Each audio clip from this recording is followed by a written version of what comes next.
Hello friends, welcome to Nirmala's kitchen. இன்றைக்கி நம்ம ஒரு அருமையான டிஃபன் ரெசிபி தாங்க பார்க்க போகிறோம். அதாவது நம்ம இட்லி தான் செய்ய போகிறோம். இன்றைக்கி சாஃப்டான இட்லி ஸ்பாஞ்சி போல் எப்படி செய்கிறதுன்னு பார்க்கலாம்.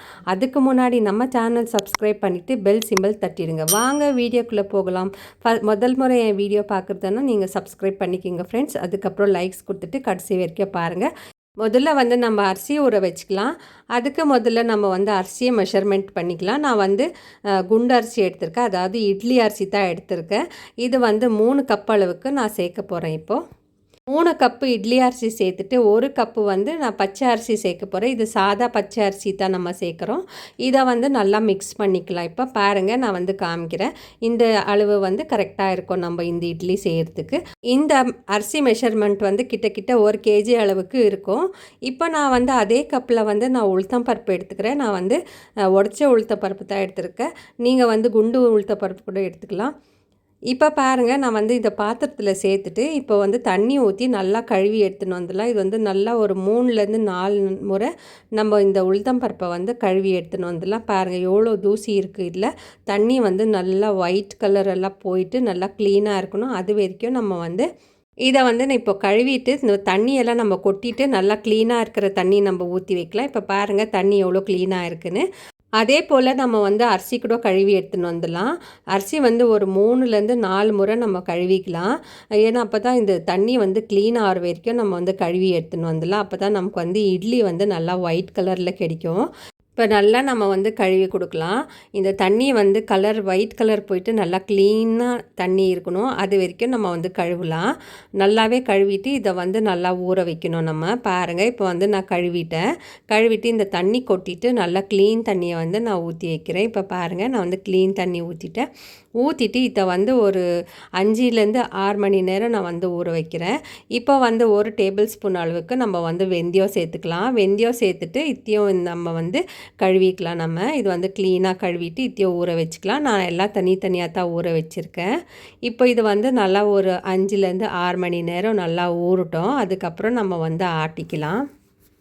ஒரு 5 மணி நேரம் ஆயிடுச்சு. இப்போ பாருங்கள், இது நல்லாவே ஊறிட்டு இந்த தண்ணி நம்ம கொட்டிட்டு வேறு தண்ணியை எடுத்துக்கலாம். நான் இன்றைக்கி மிக்ஸி ஜாரில் தான் நான் ஆட்ட போகிறேன். இப்போ ஒரு பெரிய மிக்ஸி ஜார் எடுத்துக்கலாம். அதில் முதல்ல நம்ம வெந்தயம் சேர்த்துக்கலாம். கூடவே நம்ம உளுத்தம் பருப்பு கூட சேர்த்துட்டு இது நல்லா நைஸாக ஆட்டி எடுத்துன்னு வரணும். நம்ம இது நல்லா பொங்க ஆட்டணும். நம்ம மிக்சியில் கூட இந்த மாதிரி நம்மளுக்கு ஆட்ட முடியும். இப்போ பாருங்கள், நான் தண்ணி கொஞ்சமாக சேர்த்துட்டு ஆட்டி எடுத்துன்னு வந்திருக்கேன். இது இன்னும் ஃபுல்லாக ஆட்டலை நான்.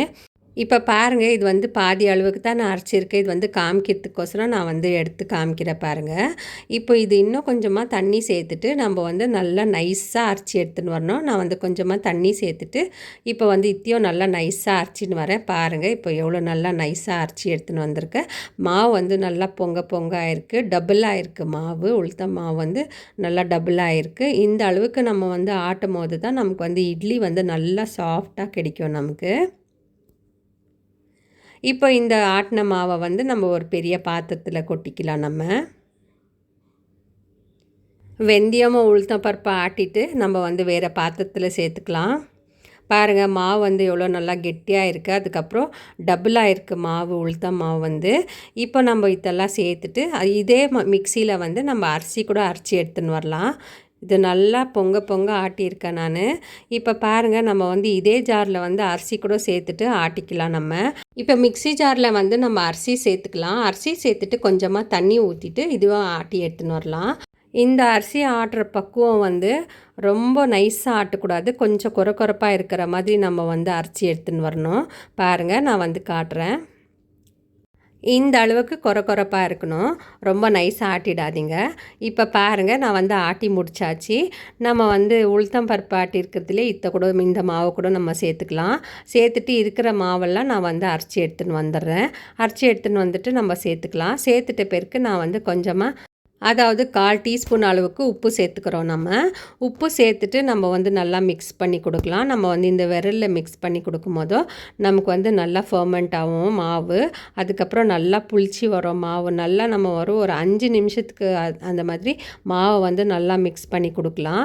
அப்போ தான் நமக்கு வந்து நல்லா புளிச்சு வரும் மாவு. இதே நமக்கு வந்து குளிர்காலம்னா மாவு வந்து புளிக்காது. ஸோ நமக்கு வந்து கொஞ்சமாக வெயில் காலம் இருக்கும்போது நல்லா புளிச்சு வந்துடும். பாருங்கள், நான் வந்து நல்லா மிக்ஸ் பண்ணிட்டேன். இதை வந்து நிறைய இருக்குது மாவு. இது வந்து மாவு நிறைய இருக்கிறதுனால நான் வந்து வேறு பாத்திரத்தில் ட்ரான்ஸ்ஃபர் பண்ணிக்கிறேன். பாதி மாவு வந்து இந்த பாத்திரத்துலேயும் இன்னொரு பாதியை வந்து இன்னொரு பாத்திரத்துலேயும் நான் வச்சுருக்கேன். இது வந்து நல்லா ஒரு 8லேருந்து 10 மணி நேரத்துக்கு நல்லா வந்து ஃபர்மெண்ட் ஆகட்டும். அப்போ தான் இது வந்து இட்லி நல்லா வரும். இப்போ பாருங்கள், நான் வந்து தட்டு மூடிட்டு ஓவர் நைட் அப்படியே வச்சுட்டு காலையில் பார்க்கலாம் நம்ம. இப்போ வந்து 8லேருந்து 10 மணி நேரம் ஆயிடுச்சு. எனக்கு வந்து நல்லா 10 மணி நேரம் ஆச்சு இது புளிக்கிறதுக்கு. இப்போ பாருங்கள், நான் வந்து நல்லா புளிச்சிருக்கு காமிக்கிறேன் பாருங்கள். இப்போ இந்த மாதிரி புளிச்சு நமக்கு வந்துச்சுன்னா தான் நமக்கு வந்து இட்லி வந்து நல்லா சாஃப்டாக வரும். மாவு புளிக்கலைன்னா இட்லி வந்து கெட்டியாகிடும். ஸோ இப்போ வந்து நம்ம வந்து மிக்ஸ் பண்ணிக்கலாம். இதுக்கு சோடா மாவு ஏதோ போடணுன்னு அவசியம் இல்லை. இப்போ நான் வந்து கொஞ்சமாக உப்பு சேர்த்துக்கிறேன். உப்பு சேர்த்துட்டு இதை வந்து நல்லா மிக்ஸ் பண்ணலாம். ஒரு 5 நிமிஷத்துக்கு நம்ம வந்து கரண்டி வச்சு நல்லா மிக்ஸ் பண்ணி கொடுக்கலாம். பாருங்கள், மாவு வந்து எவ்வளோ கெட்டியாக இருக்குது. இந்த அளவுக்கு இருக்கும்போது நமக்கு வந்து இட்லி வந்து நல்லாவே வரும். எப்போமோ நம்ம வந்து உளுத்தம் பருப்பு இட்லிக்கு வந்து பொங்க ஆட்டினோம்னா தான் இட்லி வந்து ரொம்ப நல்லா சாஃப்டாக கிடைக்கும் நமக்கு. இப்போ நான் வந்து மிக்ஸ் பண்ணிட்டேன். இப்போ வந்து நம்ம இட்லி பிளேட் எடுத்துக்கலாம். இட்லி பிளேட்டில் வந்து கொஞ்சமாக எண்ணெய் தேய்ச்சிட்டு நம்ம வந்து தேய்ச்சிக்கலாம். 2 பிளேட்டில் நம்ம தேய்ச்சிட்டு ஒரு கரண்டி மாவு சேர்க்கலாம் நம்ம. இது வந்து உப்பி வந்துடும் நம்ம வந்து ஃபுல்லாக சேர்த்தோம்னா. ஸோ முக்கால் பாகம் சேர்த்துக்கலாம் நம்ம. சேர்த்துட்டு நான் வந்து ஏற்கனவே தண்ணி வச்சுருக்கேன் குக்கரில் தான் நான் வந்து இன்றைக்கி ஸ்டீம் பண்ண போகிறேன். நான் வந்து 2 பிளேட்டில் நான் வந்து ஊற்றி வச்சுக்கிறேன். இப்போ பாருங்கள், நான் வந்து ஊற்றிட்டு இட்லி பாத்திரத்தில் நம்ம வந்து செட் பண்ணிவிட்டு நம்ம வந்து குக்கரில் தூக்கி வச்சிடலாம். இப்போ நான் தண்ணி வந்து நல்லா கொதிக்குது. இது ஒரு நல்லா 10 நிமிஷத்துக்கு நல்லா ஸ்டீம் பண்ணலாம். இது ஒரு மீடியம் இது சிம்மில் வச்சு ஸ்டீம் பண்ணி எடுத்துக்கலாம். பாருங்கள், இது வந்து 10 நிமிஷம் ஆயிடுச்சு. நான் வந்து இட்லி எடுத்து காமிக்கிறேன். எவ்வளோ நல்லா சாஃப்டாக வந்திருக்கு, ஒட்டாமல் வந்திருக்கு. அதே மாதிரி நமக்கு வந்து சாஃப்டாக கூட வந்திருக்கு இட்லி. நான் வந்து உங்களுக்கு காமிக்கிறேன் பாருங்கள்.